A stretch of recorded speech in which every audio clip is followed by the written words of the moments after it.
हरि ओम।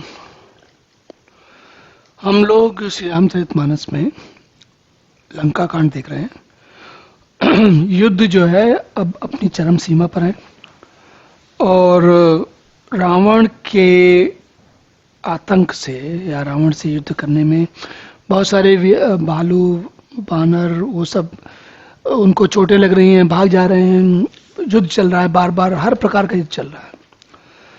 अब इस स्थिति में लक्ष्मण जी जो है आज रावण से युद्ध करने आते हैं। निर्जदल विकल देख कटी कस निसंग धनु हाथ, लक्ष्मण चले क्रुद्ध होई नाय राम पद्मात।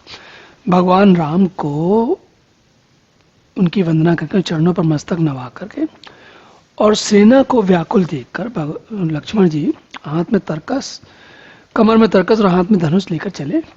रे खल का मारिस कपिबालू मोह बिलोक तोर मैं कालू, खोजत रहूं तो ही सुत गाती आज निपात जुड़ाऊं चाहती।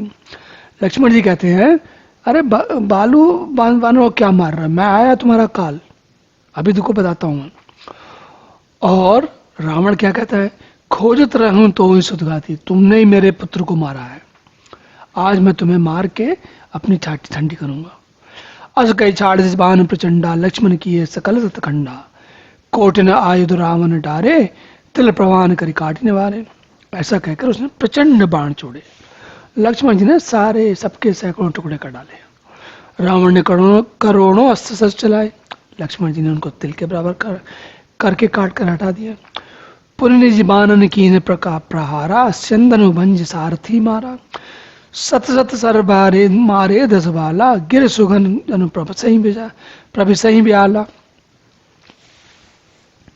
फिर अपने बाणों से उस पर प्रहार किया, उसके रथ को तोड़कर सारथी को मार डाला। 10 मस्तकों में 100 बाण मारे, वह सिरों में ऐसे पैठ गए मानो पहाड़ के शिखरों में सर्प प्रवेश कर रहे हों। आप जरा थोड़ा एक आनंद लीजिए। यहाँ पर विभीषण ने पिछले सत्र में कहा भी था कि भगवान आपके पास रथ नहीं है, रथ तो लक्ष्मण के पास भी नहीं है, तो ये लोग लड़ कैसे रहे। एक तरफ रथी है, रथ में रहने वाला आदमी है, और दूसरी तरफ जमीन पे खड़ा हुआ धरा पे खड़ा हुआ व्यक्ति है। धरा पे खड़ा हुआ, देखिए युद्ध में या किसी भी परिस्थिति में जो आदमी थोड़ा नीचे होता है वो दब जाता है। अब लेकिन इस कथा की सबसे बड़ी खासियत क्या है, विशेषता क्या है कि जो नीचे है, जिसे हम अंडरडॉग कहते हैं, वो भी कैसे फाइट करता है, कैसे युद्ध करता है, इसका आनंद है। लक्ष्मण जी शेषनाग जी के अवतार हैं, साधारण नहीं है। लक्ष्मण जी भले ही धरा पे खड़े हैं और जो भी है, लेकिन लक्ष्मण जी हैं, साधारण नहीं हो। और उन्होंने क्या किया, बाणों से रावण के ऊपर ऐसा प्रहार किया कि सारथी को मार दिया, 10 मस्तकों में 100 मार दिए, सिरों में ऐसे पैठ गया मानो पहाड़ के शिखरों में सर्प प्रवेश कर रहा। पुनि सत सर मारा उर्माही, पर उधरन तल क्षुधि कचुनाही, उठा प्रबल पुनि मूर्छा जागी, छाड़ से ब्रह्म दीन जो सांगी। अब देखिए, भगवान राम ने और लक्ष्मण ने अभी तक कोई शक्ति नहीं छोड़ी। शक्ति मतलब आज के जमाने में उसको हम कहते हैं ना मिसाइल। तो फिर 100 बाण उसकी छाती मारे, पृथ्वी पर गिर पड़ा, उसे कोई होश नहीं रहा। उसे मूर्छा जब टूटी उसकी, अब लक्ष्मण जी चाहते तो मूर्छा जब वो होश नहीं था तभी मार देते उसको, लेकिन ऐसा नहीं किया जाएगा। जब मूर्छा टूटने पर प्रबल रावण उठा, तब उसने वो शक्ति चलाई जो ब्रह्मा जी ने दी है उसको। सोचिए, ब्रह्मा जी की दी हुई शक्ति और शेषनाग जी के पर लगाई जा रही है। लक्ष्मण जी कौन है, शेषनाग जी के अवतार है।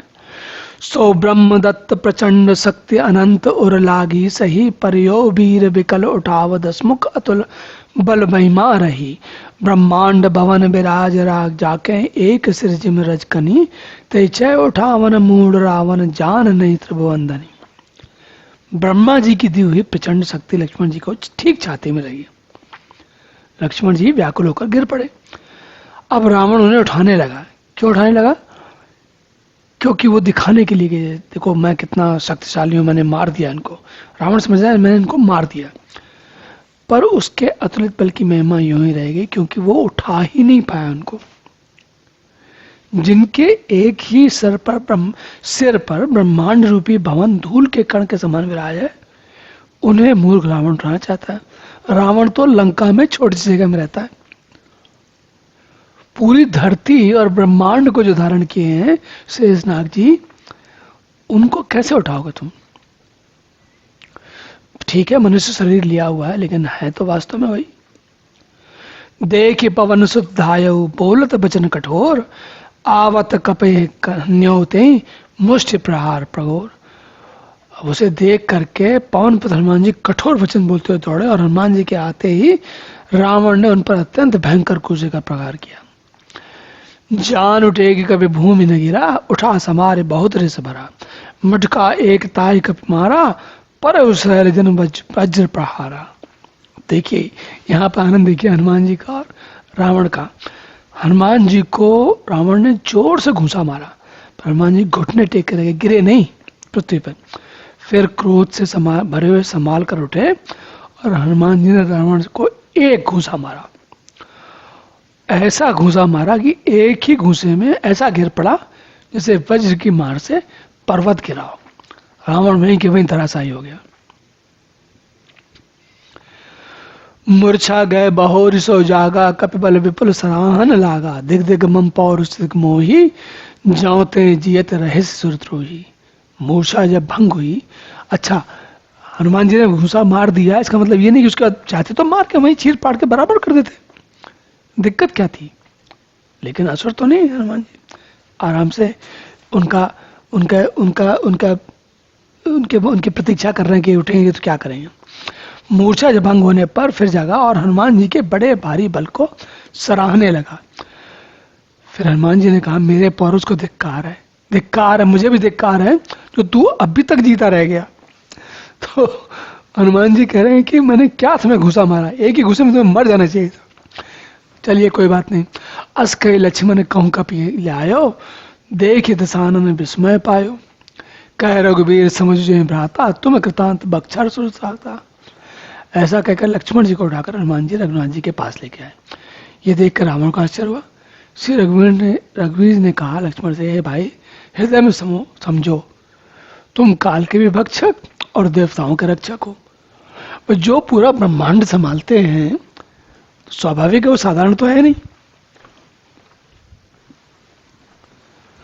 सुनत बचन बड़ुष बैठ कृपाला, गई गगन सो सकत कराला, पुनि को दंड बान कहीं धाये, रिपु सन्मुख अति आतुर आए।